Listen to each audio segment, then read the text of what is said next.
Hello guys, ഞങ്ങളൊരു ചെറിയ പ്രോഗ്രാമൊക്കെ കഴിഞ്ഞിട്ട് അടുത്ത എങ്ങോട്ട് പോകാമെന്നുള്ളൊരു പ്ലാനിങ്ങിൽ ഇങ്ങനെ നിൽക്കുകയായിരുന്നു. അപ്പോഴത്തേക്ക് തന്നെ നല്ല മഴയും പെയ്തു. മഴ പെയ്തപ്പോൾ പിന്നെ എല്ലാവർക്കും ഭയങ്കര ഹാപ്പിനെസ് ആയിരുന്നു. വെച്ചാൽ കുറേ ദിവസം ഇങ്ങനെ മഴയത്തൊക്കെ ഞങ്ങൾ നനഞ്ഞ് കുളിച്ചിട്ടൊക്കെ കുറേ ദിവസം വെച്ചാൽ ഭയങ്കര ഇഷ്ടമാണ് ഞങ്ങൾക്ക് മഴ. അങ്ങനെ അവിടെ അടുത്തിനൊരു ഗ്ലാസ് ഉണ്ടായിരുന്നപ്പോൾ പിന്നെ വീഡിയോ എടുക്കാം വെച്ചാൽ മഴയുടെ ഒരു പ്രാന്താണ് എന്തോ മഴയൊക്കെ നനഞ്ഞ് തോന്നിയിരുന്ന വീഡിയോ ഒക്കെ എടുത്തുകൊണ്ടിരുന്നു.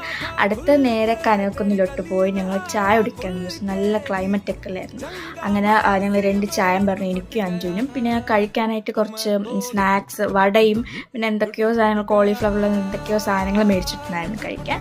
അതൊക്കെ വാങ്ങിച്ചിട്ട് ഞങ്ങൾ നേരെ നിശാഗന്ധിക്കകത്ത് ഒരു സ്പോട്ടുണ്ട്, ഞങ്ങൾ സ്ഥിരം സ്പോട്ടാണ്. ഞങ്ങൾ എപ്പോഴും വന്നിട്ട് അവിടെ ഒളിഞ്ഞു നോക്കും ആരെങ്കിലും ഉണ്ടോ, കടലേ. ഞങ്ങൾക്ക് ഭയങ്കര ഇഷ്ടമാണ് ആ സ്പോട്ട്. അതും ഒരു പ്രൈവറ്റ് പ്ലേസ് പോലെ കാണും ഞങ്ങൾക്ക് തന്നെ. അപ്പം ഞങ്ങൾ അവിടെ വന്നിരുന്നു, ചായ കുടിച്ചു. അപ്പോൾ ഇന്നത്തേക്ക് ഇത്രയേ ഉള്ളൂ ഗായ്സ്. ബൈ.